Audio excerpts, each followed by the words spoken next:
So now we are in Puchiri village. So we are having this moment with our church members from here, and we are going to have this moment of worship. We have been training them in order to study the Bible by themselves and worship God by themselves, just in case if one day we are not here. So now let's just enjoy of the program.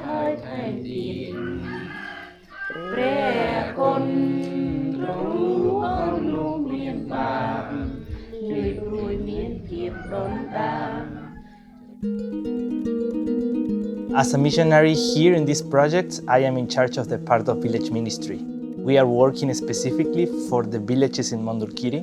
They are Bunong, so they are an indigenous tribe and they have different culture, different costumes from the Khmer. They are animists, so they have spirit worship, demon worships. They have several ceremonies that they do for worship spirits or be protected by them. When they have weddings, they have animal sacrifices. When babies are born, the same thing. So they are really driven to this idea of the spirits of the forest and that they could affect them in their life, create sickness to them. So basically what we do is go in the villages and try to share Jesus with them. Try to share with them that Jesus is the complete sacrifice, but He is also the creator of the world. It's beautiful to see how God can use us to have a positive impact in people's life because, we are not perfect. I am thankful because in the mission field, I learned how to depend on God 100%. I have learned to kneel down and depend on God in everything and pushing through. The motivation that we had behind this idea of being missionaries and left everything we had was I have just one life and I don't know how long it's going to be. When I was a child, I wasn't an Adventist. I had a really rough childhood. I never had my father present there with me. That created many problems for me that I am even carrying now. My main support and strength at that moment was my mom, but then when I was 13 years old, she had a sickness and she died. Of course, being a kid, you think that these bad things will never happen to you. I don't know, I just felt that the life wasn't having any meaning. In the moment that I meet the church and I meet the people there, they gave me that purpose again, and I found these wonderful people that they will be there for me. Basically, the church adopted me. I felt that all that love was coming from something above, not just from the people.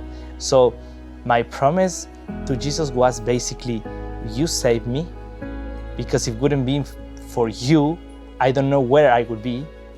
So I want to give you back that life that you gave me back. I remember that this call, like Chris was mentioning, he had from his childhood was the same like me. I grew up in an Adventist family. My dad, he's a pastor, and I just saw them as an example of how they gave their lives for the ministry. So when I went to college, I saw these so many opportunities, and I felt like just a few people goes to other countries to preach, and especially to difficult countries. And I saw that many people, they don't have the chance to actually leave everything behind. And for me, I love my family. I love the place where I was living and working. But I just decided with Chris, I don't have anything that can hold me. We want to go to difficult places because we felt the call from God that we need missionaries over there. For us, trying to reach the people here without changing the culture, I think that is very important. I think that when Jesus was saying that we should go and share the gospel to all nations, entities, and tribes and people, He never meant to try to tell them, okay, now it's time for you to to wear a tie or to wear a suit for church. And we have seen that when we allow them just to know Jesus in the way that they are, we learn a lot. We learn new ways of praying. We learn new ways of doing evangelism that we never thought. But God has something special in every culture that He can use for reaching others as well from the same culture. We studied the Bible with this method that we call Discovery Bible Study. And because many of them, they cannot read the Bible, I taught them like a mnemotechnic. So when we study the Bible, we say, head, remember the story. So we just start to review the story, try to remember the story, we read several times, and then we say heart. Let's see what God wants to tell you in your heart. So the question we try to answer is, what this story means? What does the story say about God? What does the story say about people? How this can be related in your life?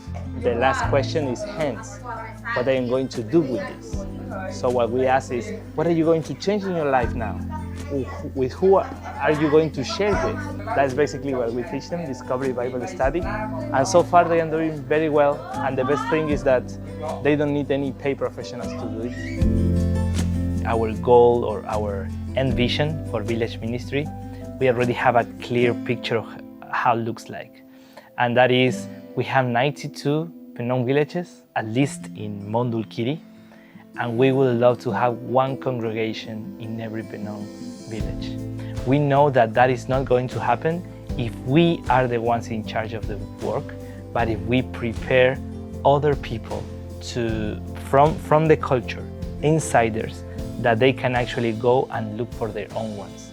So the clear goal that we have and the way that I see that we can reach the whole Bunong tribe, or at least to give them all the opportunity to know Jesus, is if we can have a small congregation, a small house church in every Bunong village. I know that the Bunongs will do it.